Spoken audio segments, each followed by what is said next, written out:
चलो आज आओ टीडीएस में आते हैं। सबसे पहले हम लोग सेक्शन 197 पढ़ते हैं। देखो तो सेक्शन 197 पेज हो, नीचे नीचे नीचे नीचे।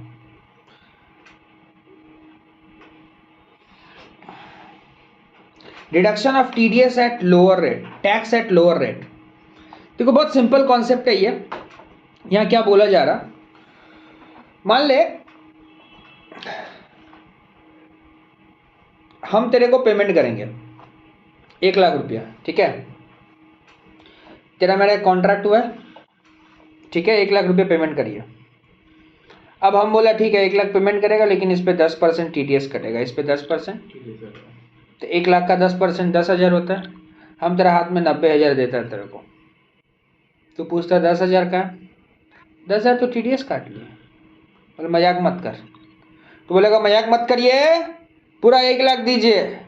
हम बोलेगा हाँ देगा 1,00,000, लेकिन इसके लिए जब कॉन्ट्रैक्ट हुआ था तब तेरे को ये बात बोलना चाहिए, तब ये बात बोल देना चाहिए था वहाँ पे कि आप जब मेरे को पेमेंट करोगे ना तो उस पर टीडीएस वीडीएस नहीं कटना चाहिए। क्लियर है ना, उस पेमेंट पे टीडीएस नहीं कटना चाहिए। हम बोले ठीक है कोई दिक्कत नहीं। तो एक बात पता है, अब हम तेरे को कितना पेमेंट करेंगे यहाँ पर, 1,00,000 नहीं पेमेंट करेंगे। 1,00,000 1,00,000 जो है उसमें टीडीएस नहीं जुड़ा हुआ है। हम उसमें टीडीएस जोड़ेंगे। जैसे हम ये मानेंगे कि 1,00,000 इज द वैल्यू ऑफ 90, 1,00,000 को 90 से डिवाइड करेंगे और इंटू 100 करेंगे, 11,111 आई थिंक समथिंग होगा। माने 1,11,111 रुपया होगा। 1,00,000 तेरा हाथ में और 11,111 रुपया टीडीएस के हाथ में जाएगा, टीडीएस में जमा होगा। समझ में आया बात? देख सुन,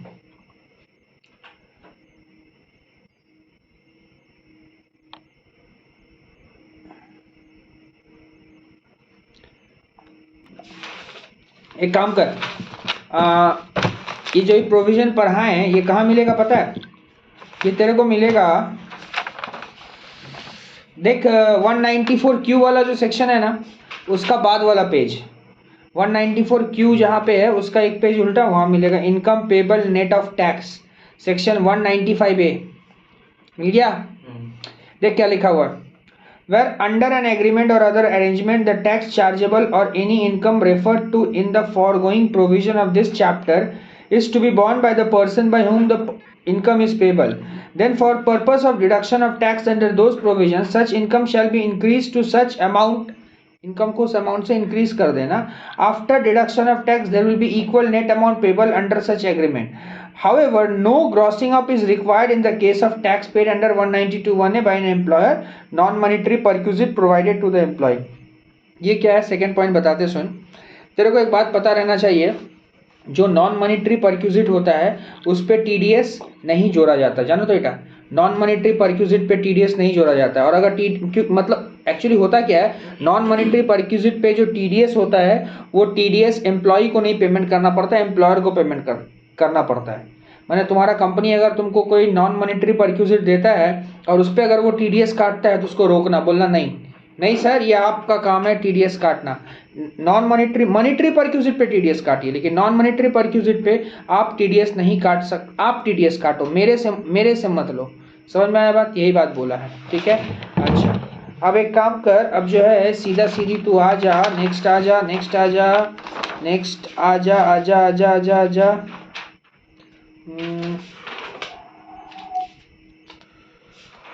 due date of deposit of TDS on credit to central government by deductor. आजा, बस सब पढ़ लिए हैं सब। टीडीएस का डेट अप्रैल से फरवरी तक होता है 7th ऑफ नेक्स्ट मार्च। बताएं कितना बार बताएं? बोल, फर्स्ट क्लास से बता रहे, फर्स्ट क्लास से, फ्रॉम द वेरी बिगिनिंग।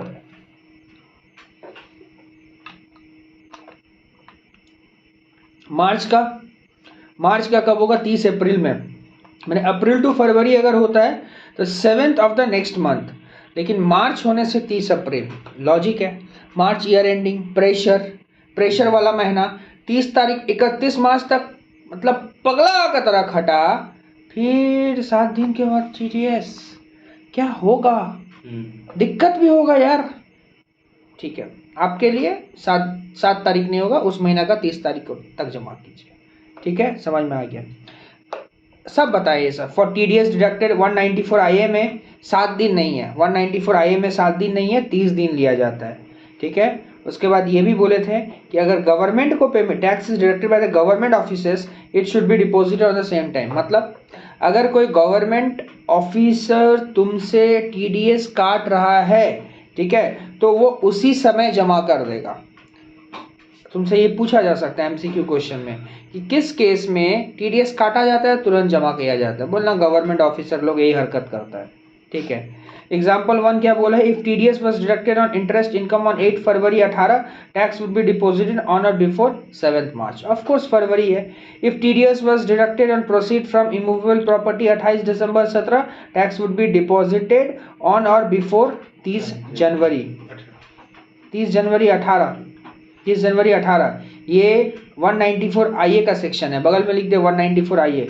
अरे पगला, IA में तो ऐसे होता है ना, IA में यही चीज होता है ना, इस महीना कटेगा तो 30 तारीख तक जमा करेगा, समझ गए। चलिए आइए, अच्छा next, due date of filing quarterly TDS return with, अरे यार बहुत माथा पेचा दिया TDS, तो जाके आर्टिकलशिप में करेगा क्या?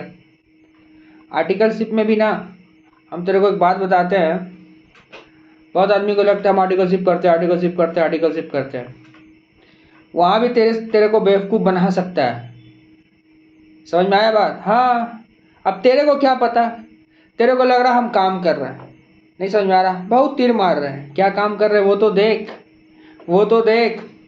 अगर टैक्स के फील्ड में जाना है तो TDS का काम कर, GST का काम कर, ITR का काम कर, नहीं समझ में आ रहा?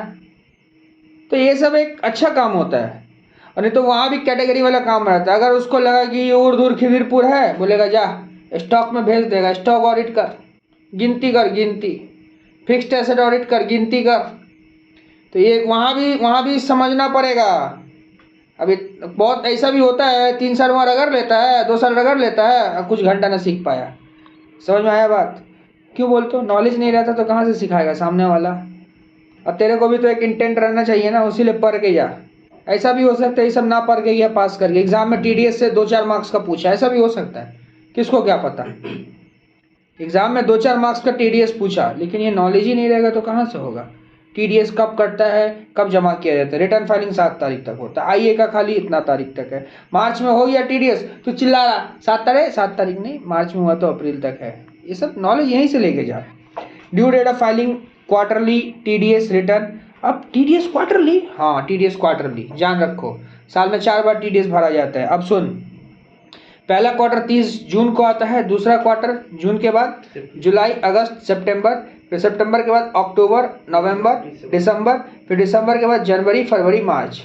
अब सवाल यह है कि 30 जून को जो हम लोग TDS भरेगा ना, 30 जून को मेरा क्वार्टर एंडिंग का जो TDS है वो 31 जुलाई तक भरा जाएगा, नहीं समझा?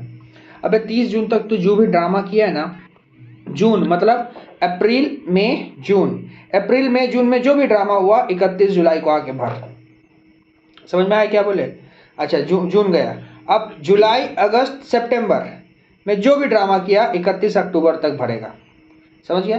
अक्टूबर, नवंबर, दिसंबर तक जो भी ड्रामा करेगा वो तू 31 जनवरी को भरेगा। अब जनवरी, फरवरी, मार्च में जो ड्रामा करेगा वो तू कब भरेगा? 31 मार्च में जो ड्रामा करेगा वो 31 मई तक करेगा, लेकिन 31 May financial year immediately following the financial year, मैंने उसके बाद वाला। तो ये सब डेट्स इंपॉर्टेंट है, ठीक है। अच्छा, for the purpose of 194 IA, 194 IB, 194 M, challan cum statement. ये चालान कम स्टेटमेंट क्या होता है? Challan cum statement form number 26 QB, form number 26 QB, form number 26 QC, 26 QD, ये IA के लिए है 26 QB, IB के लिए है 26 QC, M के लिए 26 QD रेस्पेक्टिवली 30 दिन का अंदर में, मंथ के अंदर में जमा करना पड़ता है। ये फॉर्म जमा करना पड़ता है, मतलब ये लोग अगर रिटर्न ना भी भरे ना, फॉर्म अटैच करके दे देगा ना कि इतना TDS कार्ड है, फॉर्म दे दे, काम चल जाएगा। वो जो लिखे ना चालान कम स्टेटमेंट वो दे देगा तो काम चल जाएगा, ठीक है। अच्छा समझ गए भैया? अरे पगला, तेरा जो इतना TDS काट रहा है उसका कोई सर्टिफिकेट तो देगा, कभी भी तेरा कोई TDS काटता है उससे सर्टिफिकेट ले लेना, समझ गए? सर्टिफिकेट ऑफ TDS, ठीक है।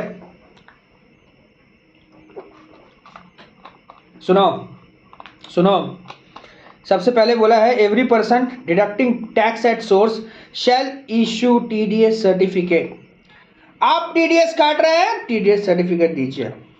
To effect that tax has been deducted and specify the amount so deducted, the rate at which tax has been deducted and such other particular as may be prescribe. अगर आप मेरे को TDS certificate दीजिएगा तभी तो हम पता लगा पाएंगे कि कितना टीडीएस कटा है, क्या रेट है, क्या नहीं है, सब लगेगा। समझ गए? अब इसका दो फॉर्म आता है, टीडीएस सर्टिफिकेट का दो फॉर्म आता है, form number 16, form number 16A। Form 16 किसके लिए, 16A किसके लिए, सुन ले। हम पहले बता दें, जो सैलरीड एम्प्लॉयड है उसके लिए फॉर्म 16 होता है। मतलब अगर तू कहीं नौकरी करेगा, और बाद में अगर तेरा ITR फाइलिंग कोई और करता है, अरे पढ़ लिख के तेरा ITR तू ही भरना, तो उस वक्त तेरे को फॉर्म 16 का याद आएगा। याद करना मेरे को, तब तू मेरे को याद करेगा कि हाँ भैया बोले थे हम लोगों को एक वीडियो में कि जब हम ITR भर रहे हैं तो फॉर्म 16 चाहिए, फॉर्म 16 चाहिए। समझ में आया बात क्या बोल रहे हैं? ठीक है।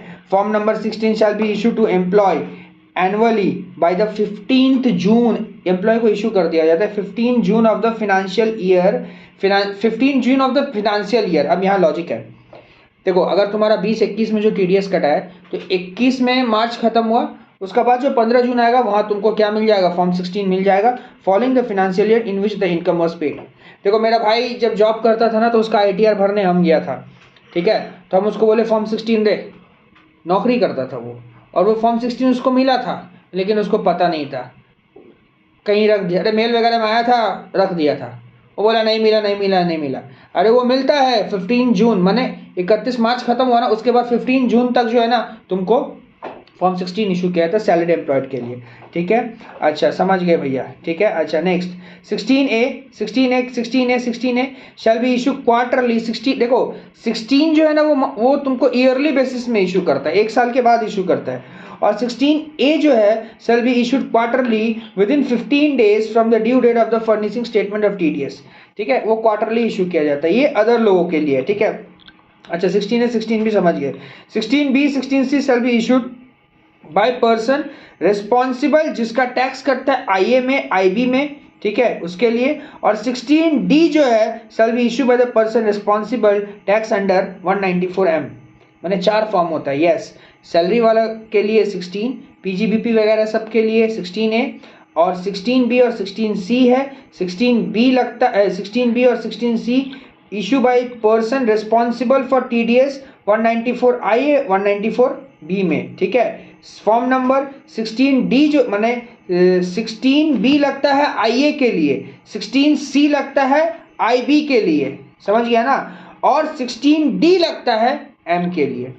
फिर से सुन ले, 16B लगता है IA के लिए, माने IA में जिसका TDS कटता है, IA তে কার TDS কাটে গো, IA তে, হ্যাঁ IA তে TDS কাটে বোধহয়, আমার মনে হচ্ছে রেন্টের, আই থিংক IA তে রেন্টের TDS কাটে না, IA তে IA তে তোমার ইয়ে তো transfer of sale of property, ও সরি হ্যাঁ ট্রান্সফার অফ, हाँ आइए थे तुम्हारा ये ट्रांसफर जो कर, हाँ आइए थे। ठीक है, तो आइए में आइए, हाँ आइए थे, ठीक बोल चो। तो 16B थे तुम्हार 16B और 16C थे तुम्हार 16 आइए थे लगभग 16B लगेगा, IB में लगेगा 16C, मैंने आइए में TDS कटा तो 16B, IB में TDS कटा तो 16C, IB टेरेंट। अच्छा, और M जेटा होच्छे M में लगेगा 16D। समझ में आ गया बात? ठीक है, ओके।